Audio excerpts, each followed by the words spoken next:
오늘 우리가 다룰 주제는 전 세계 군사 전략의 판도를 완전히 바꿔버린 충격적인 선언입니다. 바로 하나가 공개한 케이스타올, 세계 최초의 플라즈마 기반 국가방어막 체계의 실전 가동입니다. 더 이상 실험실 데모가 아니라 실제로 한반도 전역을 감싸고 있는 공중방어 필드가 작동 중이라는 이야기죠. 핵심은 단순한 요격이나 탐지 기술이 아니라 공기의 전자기 특성 자체를 재구성해서 적의 미사일, 드론, 심지어 정찰위성까지도 혼란에 빠뜨리는 개념이라는 데 있어요. 맞습니다. 이게 단순히 방어무기 수준을 넘어서 전장 그 자체의 물리 법칙을 바꾸는 무기라는 점이 충격적입니다. 제가 보기엔 미국의 이지스나 THAAD처럼 벽돌식 요격 체계가 아니라 공기 자체를 무력화 구역으로 만드는 완전히 새로운 교리입니다.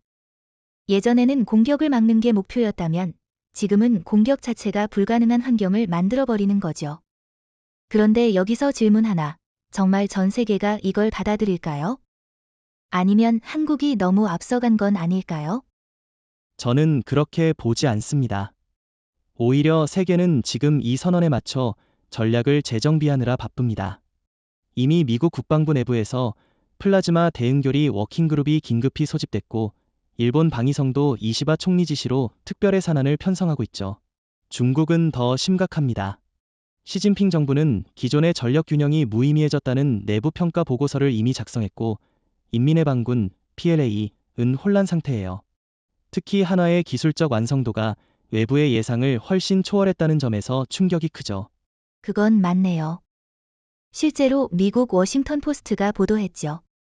한국은 더 이상 미사일 위협을 막는 나라가 아니라 아예 적의 시도 자체를 무력화하는 나라로 격상됐다, 라고요.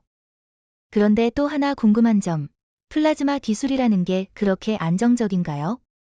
일반 국민 입장에서 보면 하늘에 불을 켠다는 말이 오히려 불안하게 들릴 수도 있거든요. 아주 좋은 질문이에요. 사실 플라즈마라는 단어 자체가 낯설게 들릴 수 있는데, 실제로는 우리가 매일 쓰는 기술에도 쓰이고 있어요. 예를 들어 플라즈마 TV, 살균기, 반도체 공정에 이미 널리 활용되고 있습니다. 케이스타올은 이 기술을 초고온 상태로 확장하고 전자기장을 통해 정밀하게 제어하는 방식이죠. 전기 충격이나 열 피해를 주는 무기가 아니라 외부 고속 비행체의 궤도를 왜곡시키고 센서 신호를 혼란시키는 비접촉형 억제 기술이라고 보는 게 맞습니다. 그러니까 실제로는 눈에 보이지 않지만 적 입장에서는 그 구역을 통과하는 순간 통신 두절, 항법 오류, 센서 마비가 동시에 일어나니까 아예 진입을 포기하게 된다는 말이군요.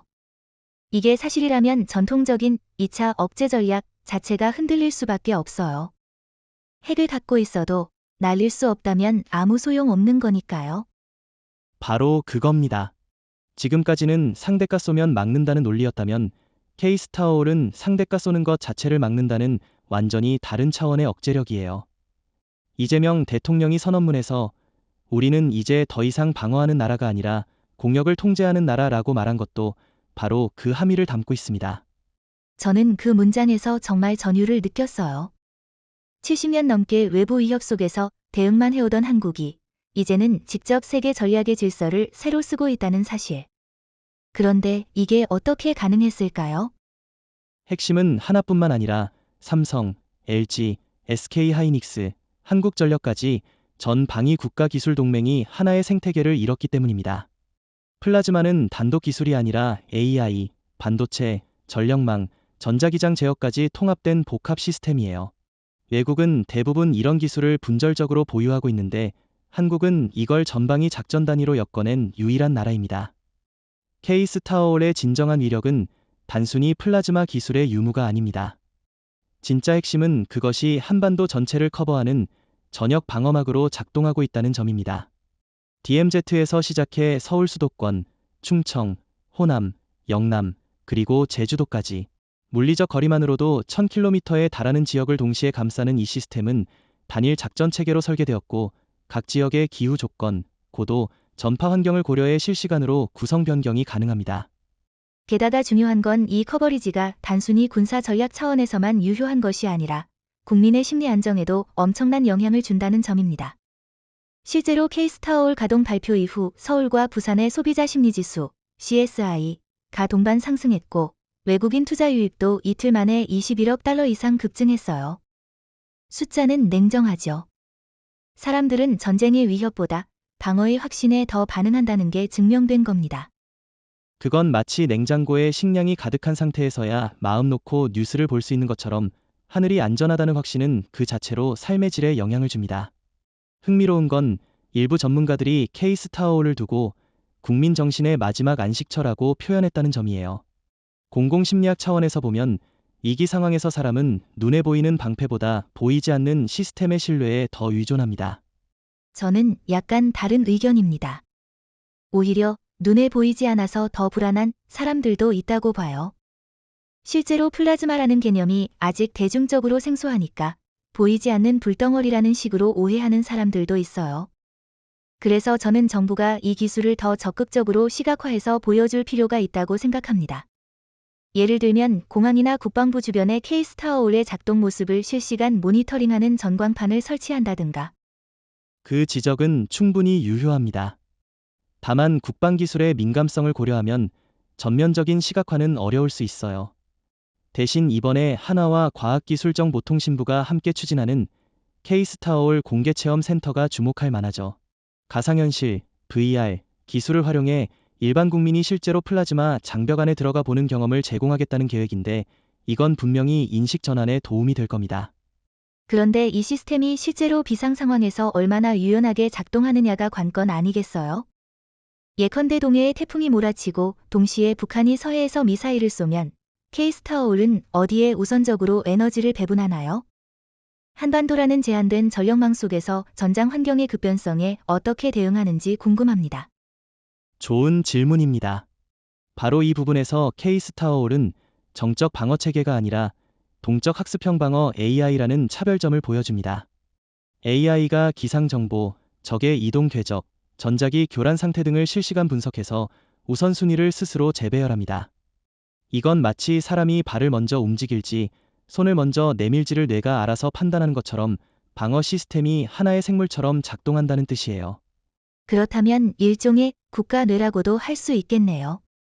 플라즈마가 국가의 피부라면 한화의 작전 AI는 뇌의 역할을 하고 한국전력의 차세대 전원 시스템은 심장이라는 그림이네요. 바로 그 비유가 정확합니다. 그리고 이 뇌와 심장, 피부를 연결하는 신경망 역할을 하는 것이 삼성전자와 SK하이닉스가 개발한 고속 데이터 통신 SoC 칩들이죠. 이 모든 것이 한국에서 국내 기술로 완결된 생태계라는 사실이 바로 일본과 중국이 가장 부러워하고 두려워하는 포인트입니다. 일본은 이미 지난달 방위백서에서 대한민국의 플라즈마 방어 체계는 일본 방어 전략의 심각한 구조적 재검토를 요구한다고 밝혔고, 중국은 이걸 동북아 기술 패권의 전환점으로 평가하면서 내부적으로 전면 플랜 B를 가동했죠. 그런데 그들은 아직도 개별 기술에 머물러 있고, 우리는 전장 생태계를 구성해버렸어요.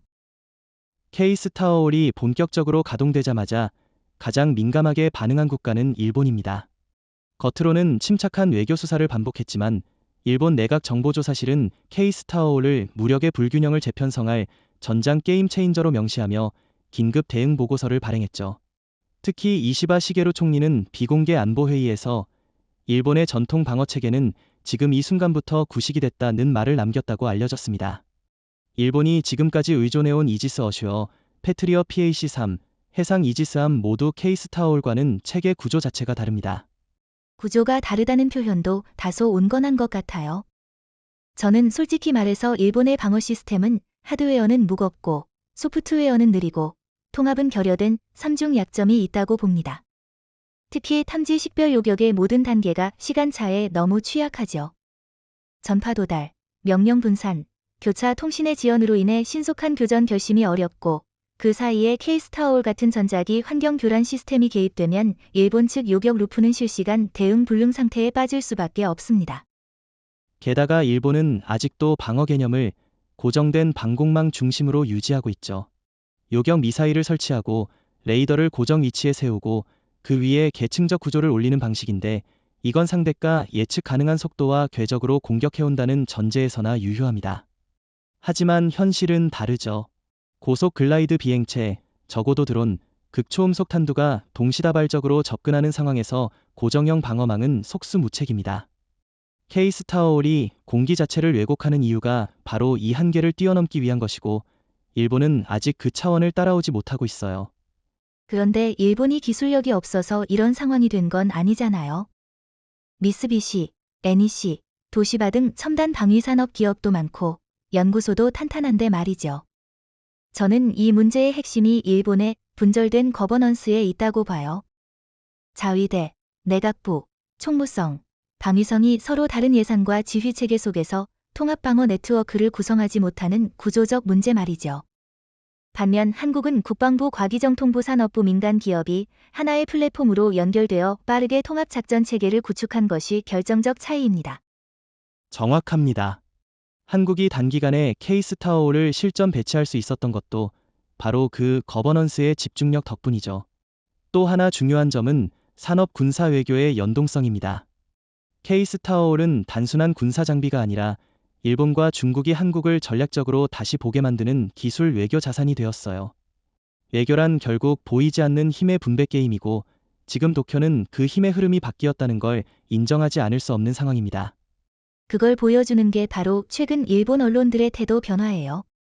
아사히 신문은 사설에서 대한민국의 플라즈마 방어막은 일본 안보 체계의 심각한 재설계를 요구한다고 지적했고, NHK 해설위원은 일본이 동북아에서 전략적 독자성을 유지하기 위해서는 기술 주권에서 한국에 의존하지 않는 방안을 찾아야 한다. 고까지 말했습니다. 문제는 지금 시점에서 그런 대안이 현실적으로 존재하지 않는다는 겁니다. 그 대목에서 흥미로운 점은 일본 내부의 세대 차이입니다.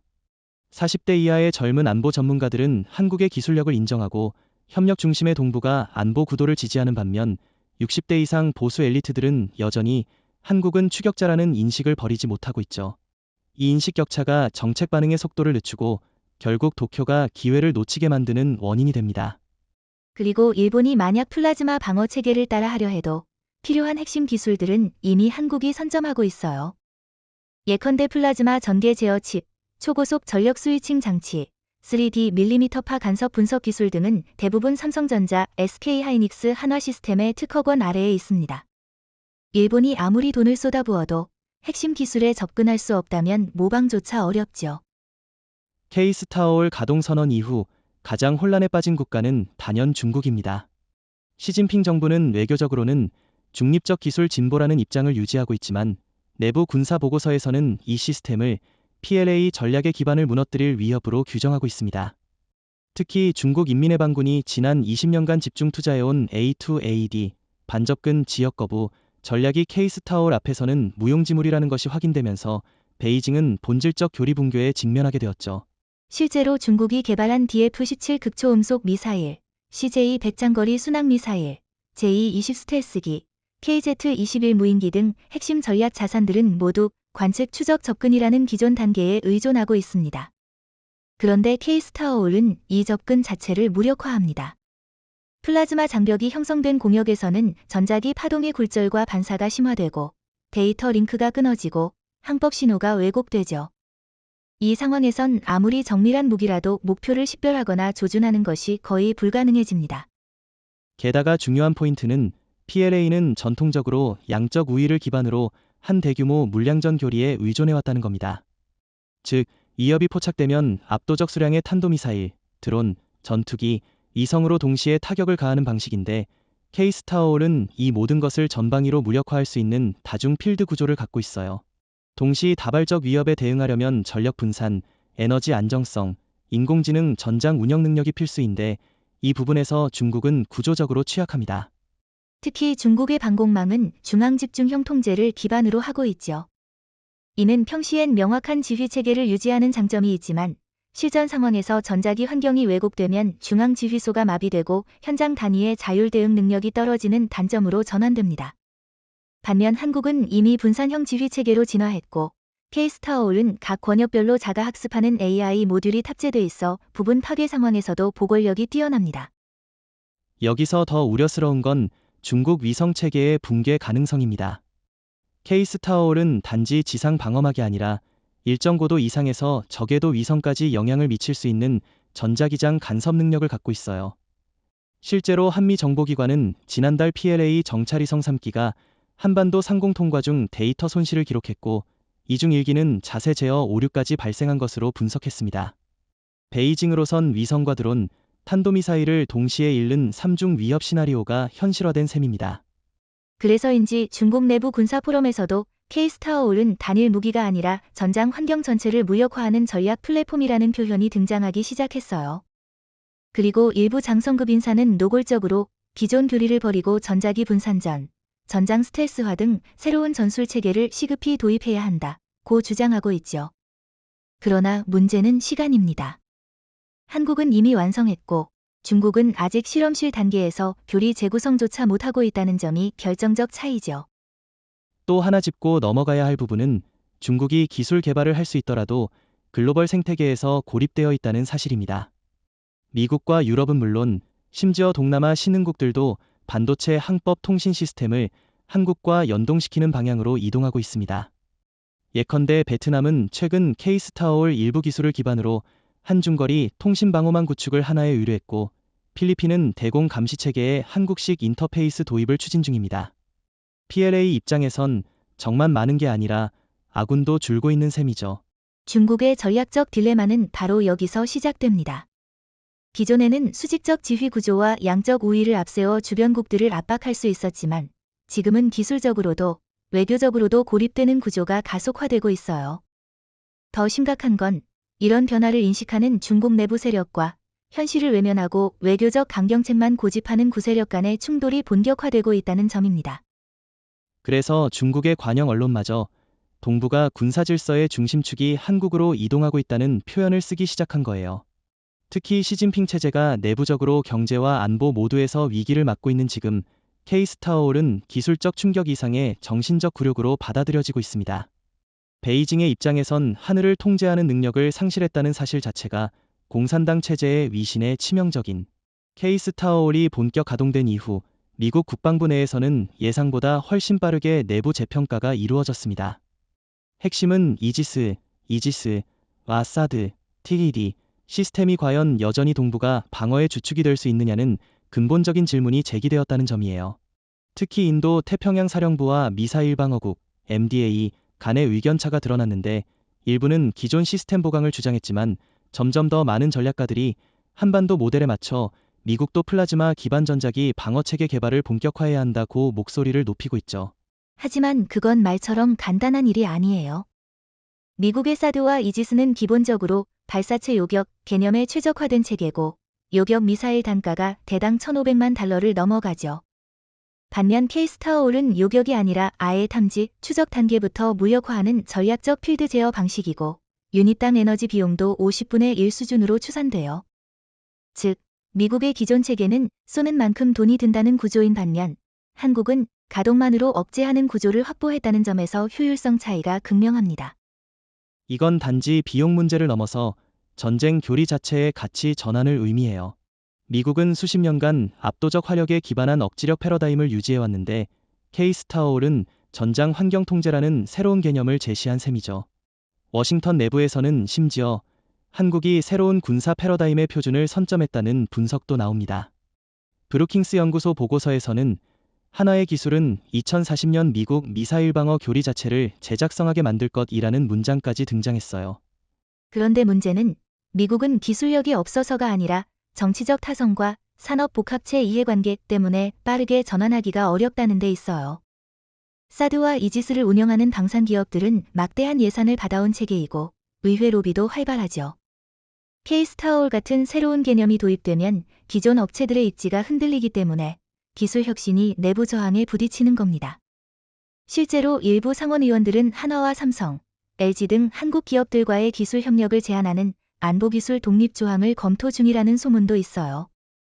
이런 맥락에서 보면 K-스타어올은 단지 군사적 기술을 넘어 동맹 구조의 판을 흔드는 요소로 작용하고 있습니다. 그동안 미국은 한국은 해구산 아래 있다는 프레임을 유지하며 전략적 상위에 있었지만 이제 한국이 독자 방어망을 가동함으로써 동맹 내 위계에 균열이 생기기 시작했죠. 미국의 일부 전문가들은 오히려 K-스타어올은 한국판 MD 체계라며 한국의 자주 전략 확대를 견제하고자 하고 반대로 유럽 국가들은 우리도 이 시스템을 한국에서 직구할 수 없는가라는 반응을 보이기 시작했어요. 그러니까 지금 미국은 내부적으로 딜레마에 빠진 거죠. 한국의 기술을 인정하지 않을 수도 없고 받아들이자니 자신들의 기존 전략 체계가 무너지는 형국이니까요. 저는 이 상황이 앞으로 이중 전략 구조로 갈 가능성이 크다고 봅니다. 예컨대 미국은 대중국 억지에서는 기존 사드, 이지스를 유지하고 동맹국 방어에는 K-스타워올 계열 시스템을 보완적으로 도입하는 식으로 균형을 잡으려 할 수 있어요. 그 전략이 가능하려면 공역 정보 통합이 필수인데 이 부분에서도 한국이 주도권을 갖고 있어요. 이미 하나는 NATO 산하 공중감시망과 K-스타워올을 연동하는 실험을 마쳤고 유럽연합은 향후 K-스타워올 인터페이스를 자국 MD 체계와 통합하는 방안을 검토 중입니다. 이 말은 곧 한국이 전 세계 공중방어 네트워크의 표준 제공자가 될 수 있다는 뜻이고 미국조차도 이를 무시할 수 없는 상황이 된 K-스타워올이라는 압도적인 기술은 하룻밤 사이에 탄생한 것이 아닙니다. 지금 우리가 보는 국가 단위의 플라즈마 방어막은 사실 12년 전 아무도 주목하지 않던 국방과학연구소 제6기밀부서에서 시작된 개념 검토에서 비롯되었죠. 당시 하나는 민간 대기업임에도 불구하고 극비리에 해당 개념을 인수하고 자체 자금으로 수직적 개발 체계를 마련했습니다. 정부 주도도 군명령도 아니었던 순수 민간 주도의 선제형 R&D였다는 점에서 이건 세계적으로 유례가 없는 사례입니다. 그 점에서 저는 한화가 기술 기업이라는 틀을 넘어서 일종의 국가 전략 기획자 역할을 수행했다고 봅니다. 일반적인 방산 기업이라면 단기 수익성과 군 수요에 의존하는 모델을 택하지만 한화는 그걸 거부하고 미래 위협 시나리오에 기반한 20년 주기의 기술 투자 로드맵을 그렸어요. 심지어 투자 초창기에는 저런 장벽이 실전에서 가능하겠느냐는 조롱조차 받았는데도 포기하지 않았죠.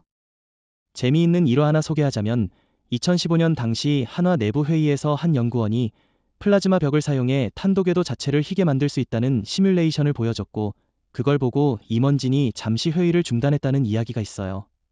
전통적인 물리 이해를 넘는 기술을 신뢰하기 어려웠던 거죠. 그러나 바로 그 아이디어가 현재 K-스타워올의 핵심 설계 기반이 됐고 지금은 글로벌 군사 포럼에서 이론이 아니라 구현된 물리학이라는 찬사를 받고 있습니다. 그렇다면 핵심 인력은 누구였을까요? 아무리 기술이 대단해도 사람 없이 성과는 없으니까요. 실제로 이번에 한화가 공개한 자료에 따르면 총 연구 인력 236명 중 절반 이상이 30대 초중반의 젊은 박사 출신들이고 카이스트, 포스텍, 서울대, 한양대, 심지어 일부는 국외에서 MIT, ETH 취득 후 귀국한 인재들이에요. 이들은 보수 대신 자율성, 위계 대신 창의성을 요구했고 한화는 그걸 수용했습니다. 국내 기업이 이 정도의 수평적 연구 환경을 구축했다는 건 거의 실리콘밸리급 충격입니다. 자율성과 창의성도 중요하지만 결국 이걸 작전 가능한 체계로 통합하려면 엔지니어링 능력이 핵심입니다. 하나는 실험실 수준의 개념을 3년 만에 야전 배치 가능한 모듈로 전환했고 여기에 핵심이 된 것이 바로 다중 물리통합 시뮬레이터였어요. 여력학, 전자기장, 대기이온화, 고속항적 등 서로 다른 물리법칙을 하나의 가상 전장 환경에서 테스트할 수 있는 자체 시뮬레이터는 전 세계적으로도 보기 드문 기술력입니다. 이건 사실 미국에서도 불가능한 일이었어요. 미국은 방위산업이 워낙 분산돼 있고 시스템 통합을 할 수 있는 주체가 정부이기 때문에 시뮬레이션부터 테스트까지의 전환 속도가 굉장히 느리죠. 반면 한국은 한화라는 민간 기업이 시뮬레이터부터 배치, 통제 소프트웨어까지 수직 계열화하면서 기술 이론화가 가능해졌어요. 저는 이게야말로 동북아 방어체계 주도권이 한국으로 넘어온 결정적 이유라고 봅니다. 하나는 또 다른 전략도 동시에 진행했습니다. 바로 테스트베드의 비가시화. 일반적으로 무기체계는 일정 규모의 훈련장에서 테스트되는데 하나는 위성 추적을 회피하기 위해 5개의 지하 전자기 실험장을 구축했고 이 모든 위치는 지금도 비공개로 남아 있습니다. 전력망은 한국전력과 연결된 별도 폐쇄망으로 구성되어 있었고 외부 인터넷망과 분리된 독립형 AI 서버들이 모든 데이터를 처리했죠. 이처럼 보이지 않는 개발이 결국 세계가 보게 된 결과를 만든 겁니다. K-스타워올의 전면 가동 이후 가장 눈에 띄는 변화는 단순한 군사 균형의 이동이 아니라 서울이 글로벌 안보 자산의 중심지로 재탄생했다는 점입니다. 과거에는 뉴욕, 런던, 베를린이 전쟁 보험과 방산 투자, 전략 기술 거래의 허브였지만 지금은 글로벌 자산 운용사들과 국부 펀드들이 서울을 방어 자본의 수도로 인식하고 있습니다. 특히 싱가포르의 테마색, UAE의 무바달라, 사우디 PIF는 한국의 방산 벤처에 5년간 380억 달러 이상을 집행하기로 발표했죠. 실제로 지난달 서울 금융시장에 유입된 외국인 투자액이 2008년 금융위기 이후 단일월 기준 최대였어요. 특히 방산 관련 상장지수 펀드, ETF와 AI 기반 전장 플랫폼 기업들에 집중된 투자는 단순한 테마 추종이 아니라 안보 기반 성장 국가로서의 한국을 신뢰한다는 의미입니다. 저는 이걸 기술 안보 패권 국가의 프리미엄이라고 표현하고 싶어요. 더 흥미로운 점은 방산이 단순히 무기 수출의 개념을 넘어서 국가 이미지 자체를 바꾸고 있다는 겁니다. 예전엔 한국하면 반도체, 조선, 자동차였지만 지금은 대한민국은 스스로를 지킬 수 있는 나라라는 심리적 인식이 해외 투자자들의 리스크 평가를 완전히 바꿔놨어요. 세계은행은 최근 보고서에서 한국은 지정학적 리스크를 가장 잘 제어하는 국가 중 하나라고 명시했고, 블룸버그는 서울이 새로운 글로벌 포트폴리오 거점이 되고 있다고 분석했습니다. 그런데 일각에선 우려도 있어요. 지나치게 군사 중심으로 자본이 몰리면 민간 기술과 산업 생태계가 왜곡되지 않겠냐는 시선이죠. 예를 들어 벤처 투자에서 AI, 로봇, 센서 분야가 K-스타올 관련 프로젝트에만 몰리고 헬스케어나 친환경 분야는 외면받는 현상이 실제로 감지되고 있어요. 이런 자본 집중 현상이 장기적으로 과잉 기술군을 만들 수 있다는 지적도 나오고 있죠.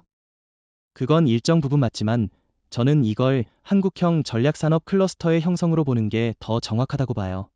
실리콘밸리가 단지 IT가 아니라 국방기술과 우주산업을 함께 흡수하며 성장했듯이 지금 서울은 AI, 전력전자, 고주파 레이더, 반도체, 소재 기술까지 방산의 범주 안에서 동시에 성장을 유도하고 있어요.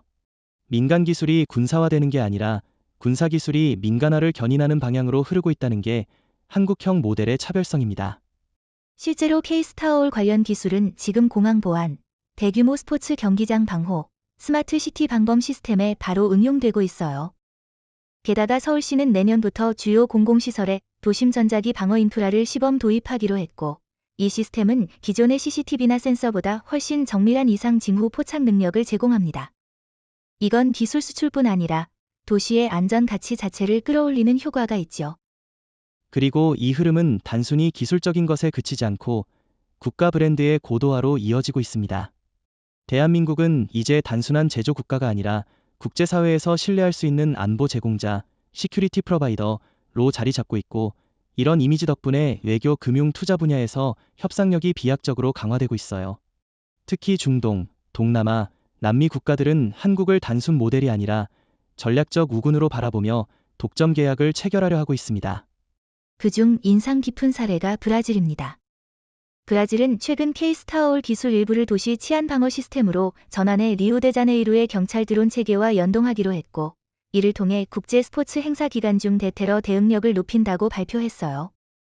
이건 단순 수출을 넘어서 기술 외교, 안보 협력, 그리고 도시 거버넌스까지 포괄하는 모델로 확장되고 있는 거예요.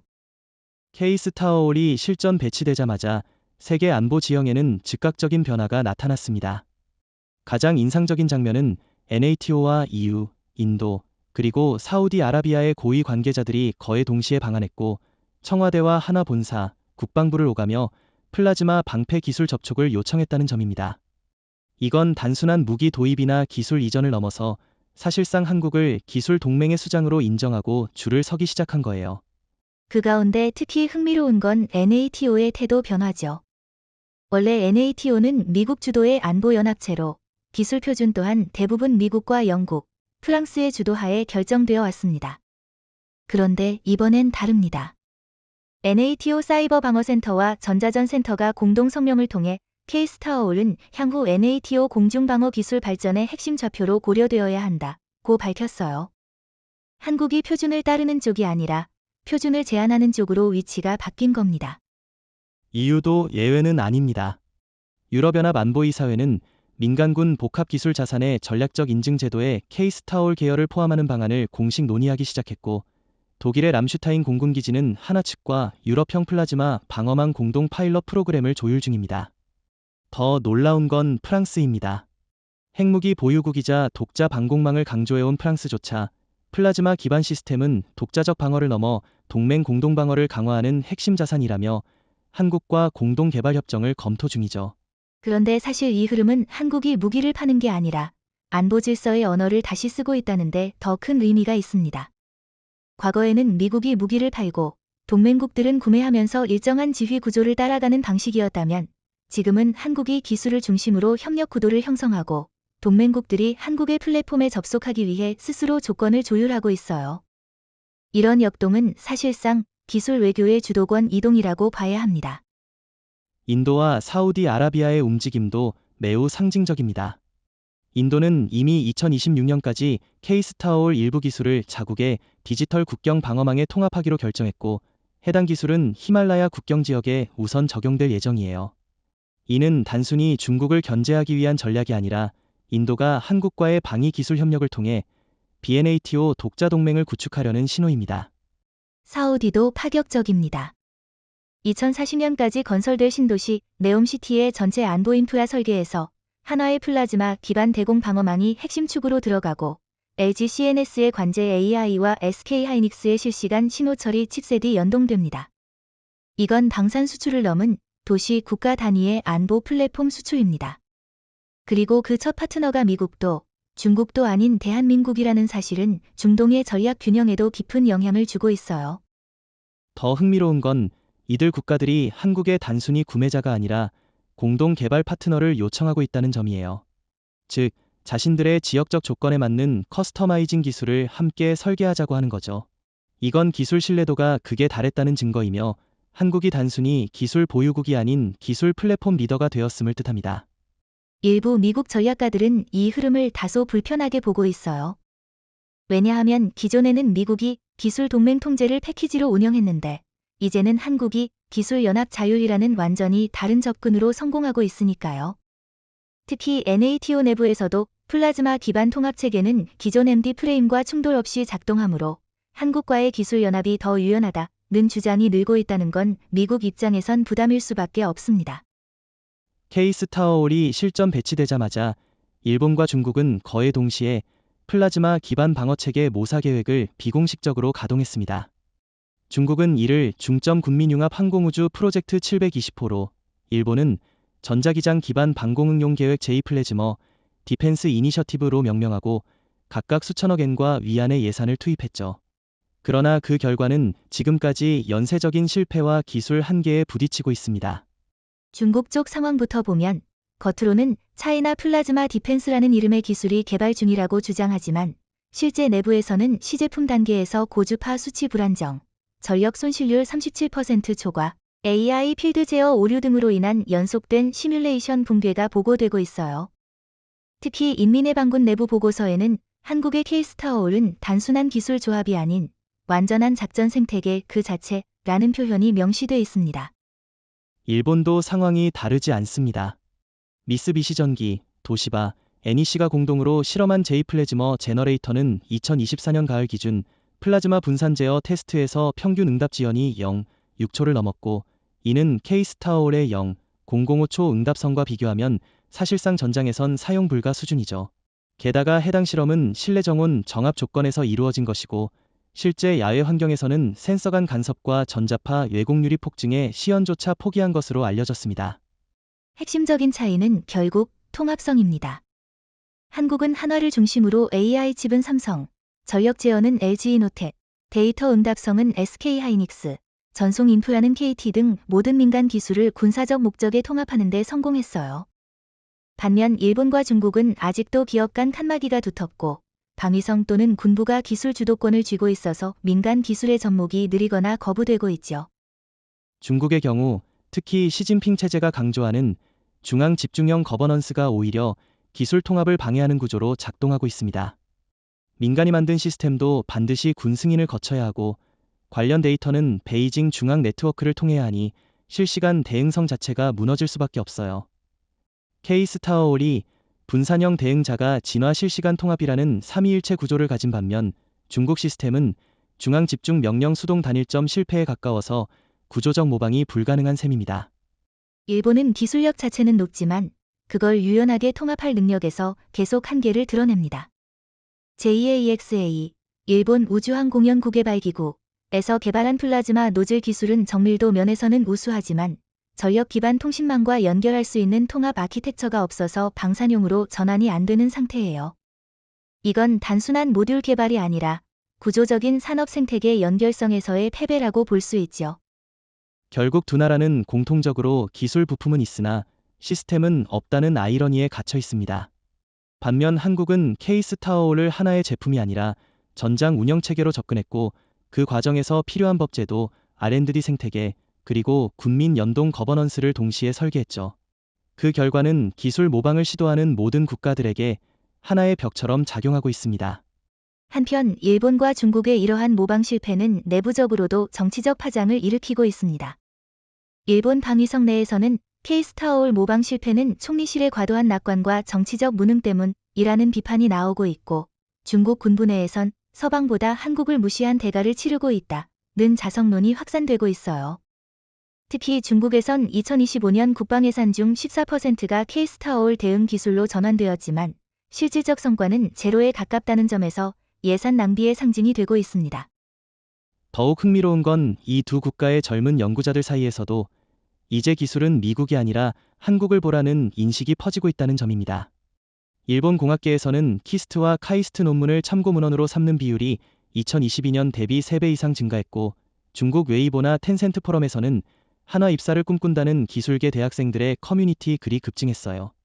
기술이 국경을 넘는 방식이 이제 한국을 기준으로 이뤄지고 있다는 흐름은 이질적이면서도 매우 K스타워홀이 가동된 이후 그 직격탄을 맞은 첫 번째 대상은 바로 북한입니다. 지금까지 북한은 한국을 위협할 수 있는 핵심 수단으로 단거리 탄도미사일, 다연장 로켓포, 장거리포를 활용해왔지만 플라즈마 방패는 이 모든 수단을 무용지물로 만들었습니다. 실제로 2025년 3월 북한이 강원도 철원 지역을 향해 발사한 KN-25 미사일이 공중에서 궤도를 이탈해 동해상으로 추락한 사건은 K스타워홀의 전작이 왜곡이 실제로 실전 상황에서 유효했음을 보여주는 대표적인 사례로 평가받고 있죠. 그 사건 이후 북한 내부는 군사적으로도 심리적으로도 상당한 충격을 받은 것으로 알려졌습니다. 북한군 총참모부는 공식 입장을 발표하지 않았지만 내부 보고서에서는 기존 미사일 전력은 향후 대응 능력이 상실될 우려가 있으며 작전 교리를 전면 재검토해야 한다는 내용이 포함돼 있었고, 일부 고위 간부는 방어 체계의 존재 자체가 북의 전략을 무력화시킨다는 표현까지 사용했다고 전해졌습니다. 더 중요한 건 평양 정권이 처음으로 전략적 봉쇄를 직접 경험하고 있다는 점입니다. 기존까지는 GPS 교란, 사이버 교란 등으로 한국의 시스템을 마비시키는 시도를 반복해왔지만 이번에는 오히려 자국 내 정찰 드론, 고고도 풍선, 저궤도 탐사체가 K스타워홀에 의해 전자기적 장님 상태에 빠졌고, 이에 따라 북한 내 위성 기반 통신과 항법 시스템에도 심각한 오류가 발생한 것으로 분석됩니다. 그로 인해 나타난 가장 두드러진 변화는 평양 내부의 통제 강화입니다. 국경 지역에는 추가 감시 초소가 설치되었고 주민의 이동이 비정상적으로 제한되고 있어요.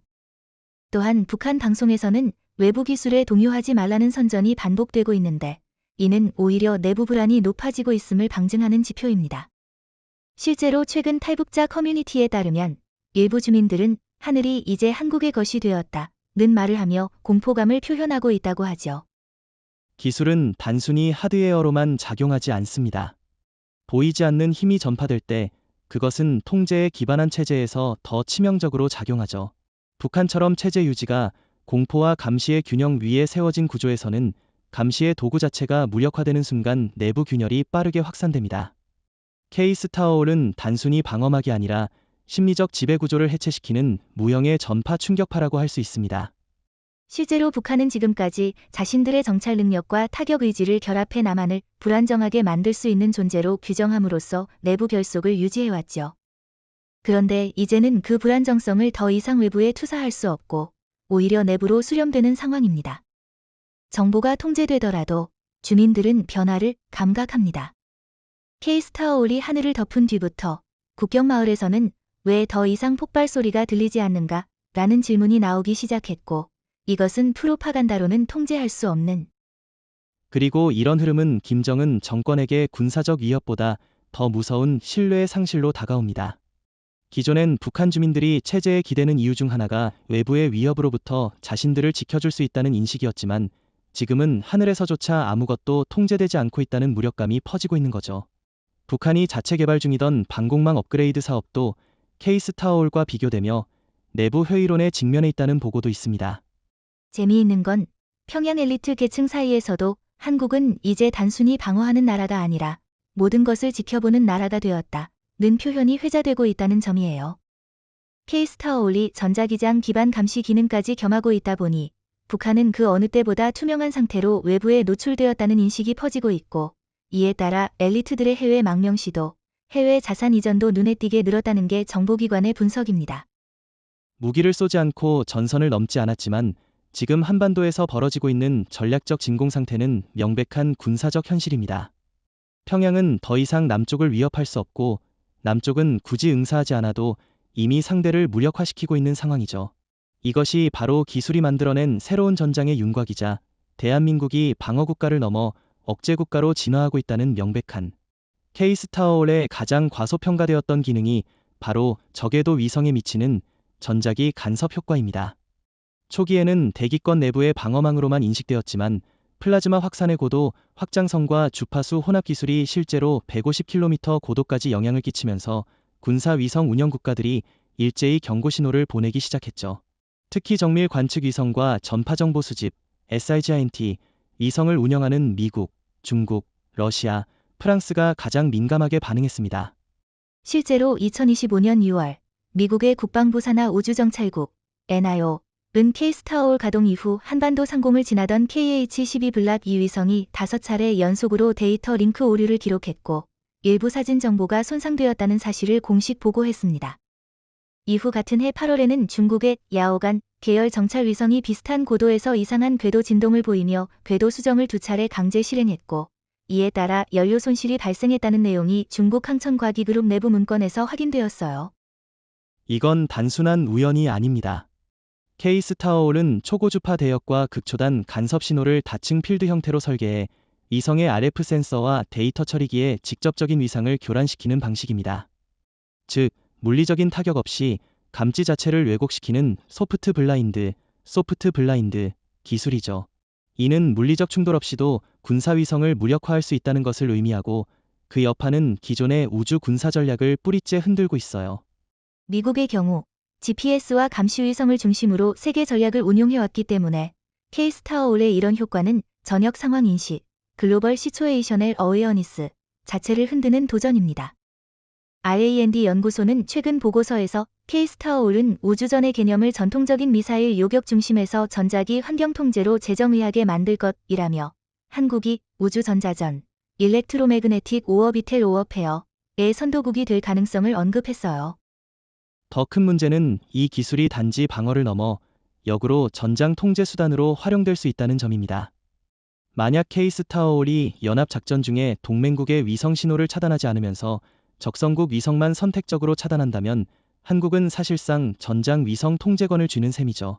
현재 하나는 이를 셀렉티브 EM 커턴이라 부르며 특허화를 진행 중인데, 이 기술이 실현되면 대한민국은 무기 하나 쏘지 않고 적의 눈과 귀를 가리는 능력을 얻게 됩니다. 그리고 여기서 등장하는 또 다른 핵심은 바로 AI 연동 우주 감시입니다. 삼성전자의 초소형 AI SoC와 SK하이닉스의 광대역 실시간 신호 처리 칩셋을 결합해 K-스타워올은 위성 통과 주기를 학습하고 자동으로 간섭 타이밍을 조율할 수 있어요. 이건 단순한 차단이 아니라 학습 기반 전자기 차폐 작전을 가능케 하며, 이는 미국과 러시아도 아직 구현하지 못한 영역입니다. 러시아의 반응도 흥미롭습니다. 러시아 우주군은 2025년 10월 코스모스 2558분 위성이 한반도 상공에서 명확한 통신 오류를 일으킨 후 급히 궤도 이탈을 시도했고, 이후 러시아 국방부는 내부 문건에서 한국의 K-스타워올 기술은 미국보다 더 위험한 우주 대응 방어 체계라는 문장을 남겼죠. 이는 러시아조차도 한국을 우주 전략의 중심 변수로 인정하기 시작했음을 보여주는 대목입니다. 중국은 더 불안합니다. 최근 북경의 항공우주공업대학에서 한반도 상공을 통과하는 감시위성의 전자기 안정성이 K-스타워올 도입 이후 43% 하락했다는 내부 연구 결과를 발표했고, 이에 따라 PLA는 위성 궤도 운영을 5회 중심으로 조정하고 있어요. 이건 단지 감시 능력의 손실이 아니라 실시간 정찰 타격의 핵심 축이 흔들리는 위기입니다. 더 나아가 이 기술이 우주정책의 민간화에도 강력한 신호를 보내고 있다는 점입니다. 유럽우주청, ESA, 과 캐나다 우주국, CSA, 도 하나에 공동 연구 요청을 보냈고, K-스타올 기반 기술 일부를 자국 통신 위성 보호에 적용할 수 있는지 타진하고 있습니다. 이는 대한민국 기술에 의존해야만 통신 위성도 안전하다는 새로운 질서가 형성되고 있다는 의미입니다. 기존에는 미러중이 우주 전략을 독점했고 한국은 관측국 수준에 불과했지만 지금은 하늘을 막는 기술을 통해 역으로 우주 공간 자체의 규칙을 재정의하고 있어요. 이건 단순히 방어막을 설치한 게 아니라 우주의 통행권에 관세를 부과할 수 있는 힘을 가진 것과 같고 결국 향후 우주 군사외교의 구조 자체를 바꾸게 될 가능성이 K-스타올의 가동이 전 세계 군사 외교 질서를 흔들었다면 미국 실리콘밸리에서는 그보다 더 민감한 분야에서 반향이 일어났습니다. 바로 AI 및 반도체 기술의 패권 문제입니다. 지금까지 글로벌 AI 연산과 방위산업 알고리즘은 엔비디아, 인텔, 팔란티어, 로키드 마틴 등 미국 중심의 기술 생태계가 사실상 독점해왔습니다. 그런데 K-스타올은 이 생태계 바깥에서 그것도 한국 독자 칩셋 기반으로 전체 작전 알고리즘을 구동하면서 미국 내 기술 권력자들의 위기의식을 자극했죠. 특히 엔비디아는 그 충격이 컸어요. 그동안 AI 기반 전투 플랫폼에 필요한 GPU는 거의 대부분 자사의 CUDA 기반 생태계를 통해 유통되어 왔는데 한화와 삼성은 이를 완전히 우회한 독자 구조를 선택했습니다. 실제로 삼성전자는 자체 설계한 NPU와 SK하이닉스의 초고속 인터페이스 모듈을 통합해 K-스타올 내 작전 연산 처리를 미국 GPU 없이 단독으로 완성했죠. 실리콘밸리 입장에선 자신들의 표준이 아닌 외부 질서가 성능과 실전성에서 우위를 증명한 첫 사례입니다. 이제 실리콘밸리는 단순한 기술 경쟁을 넘어서 기술 주도권 방어 차원에서 한국의 K-스타올을 바라보기 시작했습니다. 최근 구글 딥마인드의 전 수석연구원은 익명 기고문에서 한국은 이제 더 이상 기술 후발주자가 아니라 특정 도메인에서 미국 기술을 무시하고도 세계를 지배할 수 있는 나라라고 했고, 미 국방성 DRPA는 비미국계 AI 작전 체계에 대한 신속평가위원회를 신설해 한국 모델의 확산 가능성을 조사하고 있어요. 이 과정에서 미국 내부에서도 균열이 드러납니다. 보수적 국방계는 동맹국이 미국 기술체계 바깥에서 자율 무기체계를 운영하는 건 위험하다는 입장이지만 실리콘밸리 내 진보 성향의 기술가들은 오히려 한국은 기술 생태계 다변화의 증거이며 미국이 독점하려는 전략 자체가 문제라고 반박하죠. 일종의 기술 철학, 기술 외교를 둘러싼 미국 내 이념 충돌이 벌어지고 있는 셈입니다. 이 와중에 미국 의회는 복잡한 대응을 시작했습니다. 첨단 국방기술 국제공조법안 어드밴스트 디펜스 텍 멀티래터럴 액트 초안에는 미국의 주요 반도체 기업이 전략 동맹국의 국가들과 자율적 무기 알고리즘 협력을 제한하는 조항이 포함될 가능성이 논의되고 있어요.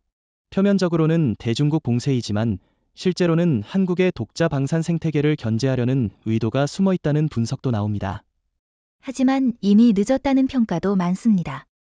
한국은 K-스타올을 통해 하드웨어, 펌웨어, 운영체제, 연산 알고리즘까지 독자 설계에 성공했고 이 구조는 미국이 쉽게 따라올 수 없는 속도와 유기성, 실전성이 결합된 전체 시스템의 혁신이었죠. 단지 칩 하나, 코드 한 줄의 문제가 아니라 전장 전개 시간, 에너지 효율성, 데이터 반응성까지 통합된 복합체계이기 때문에 단일 기업이 흉내내기엔 한계가 명확합니다. 특히 AI 연산의 핵심인 작전 추론 알고리즘은 하나와 카이스트가 공동으로 설계한 시나리오 기반 위협 예측 구조로 딥러닝이 아니라 상황 중심 패턴 분석에 기반하고 있습니다. 이건 기존의 GPU 최적화된 방식이 아니라 ARM 기반 연산 구조를 바탕으로 하며 예측 정확도와 반응 속도에서 기존 미군 시스템을 앞질렀다는 평가를 받고 있죠. 이제 실리콘밸리는 한국을 경쟁자가 아니라 질서 재편자로 보기 시작했습니다. 스타트업들조차 한국과의 기술 협업을 고려하고 있고 UC 버클리, 스탠퍼드 등 주요 연구소에서 K-스타올 시스템 분석 논문이 다수 출판되고 있어요. 이는 미국 기술계가 더 이상 자기 안에서만 답을 찾을 수 없다는 위기의식 속에서 한국을 새로운 기술 기준점으로 인식하고 있다는 방증입니다. 한마디로 요약하자면 실리콘밸리는 지금 한국의 충격을 받았고 동시에 교훈을 얻고 있습니다. 기술은 단지 기능의 경쟁이 아니라 구조와 철학의 경쟁이자 표준의 경쟁이라는 걸 다시 한번 깨달았고 지금 그 중심에서 한국은 기술과 전략의 두 단어를 동시에 이끄는 드문 국가로 떠오르고 이번 K-스타올의 공개는 단순한 국방기술의 진보가 아닙니다. 미국의 안보 전략, 특히 실리콘밸리와 국방산업 복합체에 있어선 일종의 패러다임 붕괴로 받아들여지고 있습니다. 미국이 수십 년간 세계에 전파해온 핵 억지력 중심의 안보 체계가 무용지물이 되는 순간 실리콘밸리의 엔지니어들과 안보 싱크탱크들은 충격과 혼란에 빠졌습니다. 그들의 충격은 이해할 만합니다. 지금까지는 AI, 양자 컴퓨팅, 반도체 전력 등에서 미국이 기술 표준을 주도했지만 이번 K-스타워올은 물리적인 방어력에 있어 한국이 독자적이고 압도적인 기준을 제시한 사례로 기록될 것입니다. 더구나 이 기술이 반도체 소재 기술, 고온 플라즈마 제어, 자율 전투 AI와 깊이 결합되어 있다는 점에서 단순한 무기 체계를 넘어선 기술 패권의 상징이 된 것입니다. 실리콘밸리 내부에선 벌써 K-실드 쇼크라는 용어가 돌고 있습니다. 엔비디아, 펠런티어, 락히드 마우턴, 레이시안 등 민군 융합 기업들은 연쇄 긴급회의에 돌입했고 일부 보안 전문가들은 한국의 방어 기술이 미군의 공세적 교리 전체를 무력화시킨다는 보고서를 제출했습니다. 특히 이 방어 체계가 AI 기반 위협 분석 시스템과 실시간 대응 알고리즘으로 운용된다는 사실이 미국을 더욱 당황하게 만들고 있습니다. 미국 내 일부 국방평론가들은 이런 반응을 전통 교리의 몰락으로 해석합니다. 핵무기, 대륙간 탄도미사일, 항공모함 전단 등이 무력화된다면 무엇이 군사력의 상징이 될 수 있겠습니까? 그 질문 앞에서 지금 미국은 방어 개념 자체를 다시 짜야 하는 상황에 몰렸습니다. 특히 인공지능으로 자동 제어되는 플라즈마 실드가 공격과 동시에 방어를 수행한다는 점은 미국의 AI 전쟁 시나리오 전체를 붕괴시킬 수 있습니다. 더 심각한 건 이 기술이 표준화 전쟁의 새로운 전장이 되고 있다는 사실입니다. 지금까지 AI 반도체나 6G 네트워크 등에서 미국이 표준을 제시하면 동맹국들이 따르는 구조였지만 K-스타워올은 완전히 반대입니다. 이제는 한국이 물리적 에너지 기반의 표준을 선도하고 미국이 뒤따르는 입장이 된 것입니다. 즉, 이건 단순한 무기 체계가 아니라 표준 주도권, 나아가 외교 전략의 무게중심이 서울로 이동했다는 선언입니다. 그래서 실리콘밸리는 기술 자체보다도 심리적 주도권 상실에 더 민감하게 반응합니다. 오픈 AI, 구글 딥마인드, 메터 AI 팀 내부에선 이미 한국형 자율방어 AI 체계가 AI 윤리 논쟁을 새로운 국면으로 몰고 왔다는 평가가 나옵니다. 인류의 생존을 지키는 AI vs 인류를 통제하는 AI, 이 구도가 한국의 등장 이후 명확히 갈라졌다는 것이죠. 특히 주목할 건 이 기술이 미국 안보 전략에 있어 공격이 최고의 방어라는 논리를 무너뜨렸다는 점입니다. 이제 어떤 국가도 한국을 기습 공격할 수 없으며 심지어 핵탄두조차도 플라즈마 벽에 의해 증발됩니다. 이런 상황에서 미국은 자국의 해구산 체계를 어떻게 동맹국에 설명하고 유지할 수 있을까요? 지금 국방부와 백안과는 내부적으로 플랜 K라는 이름의 긴급 분석 보고서를 준비 중이라는 정보도 있습니다. 이 보고서에선 한국의 방어 기술이 향후 10년 내 미국의 AI 및 반도체 기술 전략에 미칠 영향을 집중적으로 다루고 있으며 향후 미국이 한국의 기술 플랫폼을 수입할 수도 있다는 가설까지 언급되고 있습니다. 하지만 여기서 미국이 느끼는 진짜 공포는 바로 핵도 무력한 시대에 미국은 무엇으로 권력을 유지할 수 있느냐는 근본적 질문입니다. 소프트 파워, 기술, 달러 패권. 이제 그것들마저 K-스타워올이 품은 독자 표준, 독자 방어, 독자 AI에 의해 무력화된다면 미국이 쥐고 있는 세계 질서의 중심은 어디로 이동할 것인지 그들은 지금껏 경험하지 못한 질문 앞에 서 있습니다. 실리콘밸리의 반응은 예상보다 훨씬 더 격렬했습니다. 특히 AI 칩셋 전쟁과 글로벌 기술 표준 주도권 싸움에서 한국이 핵심 기술을 단독으로 선점했다는 소식은 그야말로 기술 주권의 독립선언으로 받아들여졌습니다. 미국 국방부 산하 DARPA는 내부 보고서에서 한국이 주도하는 초지능형 UAV 기술이 단순한 방산 혁신이 아니라 AI 주권 전쟁의 선제 핵공격이라고 분석했습니다. 이 기술은 단순히 정찰 공격을 넘어 실시간 추론과 의사결정, 목표 재선정까지 가능한 비인간 두뇌 수준의 자율 판단 시스템을 탑재하고 있었기 때문입니다. 바로 그 점이 실리콘밸리를 뒤흔들었죠. 엔비디아, 구글 딥마인드, 오펀AI는 일제히 긴급 기술 검토 회의를 소집했고 메타는 자체 프로젝트 오디세이 AI 개발팀을 재편성해 대응 전략을 수정하기에 들어갔습니다. 삼성 한화 카이스트 연합이 제안한 AI 탐색형 전장 프로토콜이 NATO 일부 훈련에 시범 도입되었다는 사실도 뒤늦게 밝혀졌습니다. 이건 명백한 메시지였습니다. 미국은 아직 연구 단계인데 한국은 실전 테스트까지 완료한 것입니다. 기술 격차가 아니라 전장 격차입니다. 게다가 이 기술이 적용된 드론은 고온 고압에서도 버티는 겐 기반 반도체를 활용하고 있으며 이를 공급한 곳이 다름 아닌 한국의 LX세미콘과 SK하이닉스였다는 사실이 미국 방산업계를 더 충격에 빠뜨렸습니다. 이 칩은 현재 미국이 제재 중인 중국 군용 드론에서는 구현조차 못하고 있는 기술입니다. 즉, 실리콘밸리가 추구하던 미래형 AI 칩셋 모델을 한국은 이미 실전에 배치하고 있는 셈이죠. 그리고 이건 단순히 기술의 문제가 아닙니다. 표준 전쟁이라는 거대한 흐름 속에서 한국이 선제적으로 드론 AI 프로토콜을 내놓고 국제 표준화 기구와 공동으로 테스트베드 구축을 시작한 건 미국에게는 치명적인 외교 실패이자 전략 실패로 기록될 것입니다. 마이크로소프트의 AI 윤리 자문위원이 밝히길 이제 표준을 따라가는 게 아니라 한국이 표준을 정한다는 말이 기술 커뮤니티 내부에서 회자되고 있습니다. 미국 국방부와 실리콘밸리의 균열도 눈에 띕니다. 방산 기업들은 한국과의 기술 제휴를 모색하고 싶어 하지만 정치권과 안보 관료 조직은 여전히 한국은 동맹국일 뿐 주도국이 아니다라는 냉전적 시각을 벗어나지 못하고 있습니다. 이러한 시차는 곧 AI 방어 네트워크의 설계 지연으로 이어지고 있으며 미 공군 AI 전투 시뮬레이션 프로젝트인 스펙트럼 실드가 6개월 지연된 것도 이와 무관하지 않습니다. 결정적인 사건은 퓨전 AI 콘소시엄에서 벌어졌습니다. 원래는 미국 중심의 반도체 AI 표준화 전략연합이었는데 한국이 제안한 통합 메모리 센서 추론 패키지가 유럽과 인도, 브라질의 지지를 받으면서 구조가 완전히 흔들렸습니다. 특히 한국이 주장한 노드 기반 자율권 모듈은 미국의 중앙집중형 AI 구조와 철학적으로 상충합니다. 이건 단순한 기술 차이가 아니라 권력 구조에 대한 철학의 충돌입니다. 실리콘밸리의 첨단 기술 지도자들이 이례적인 침묵을 깨고 한국의 AI 칩셋 독립 선언에 대해 공개적으로 반응하기 시작했습니다. 특히 엔비디아, AMD, 인텔은 비공식적으로 긴급회의를 소집해 표준 주도권 상실이라는 문구를 명시하며 이 사태를 단순한 공급망 이슈가 아닌 패권 위기로 규정했습니다. 엔비디아의 한 고위 임원은 내부 메모에서 삼성이 설계만이 아니라 생태계 전체를 통제하려 한다며 지금까지의 파트너십은 끝났다고 단언했습니다. 동시에 미국 국방부는 실리콘밸리에 공식 요청서를 보내 차세대 AI 무기용 반도체 표준을 미국 내에 고정할 수 있는 전략을 마련하라고 요구했습니다. 놀랍게도 그 요청은 반발을 일으켰습니다. 구글 딥마인드의 전직 연구원은 국방부가 기술 혁신을 억제하려는 의도라며 내부 포럼에서 강하게 반박했고 몇몇 AI 스타트업은 국방부와의 협력 제안을 거부하며 대신 삼성, SK하이닉스와의 회담을 추진 중입니다.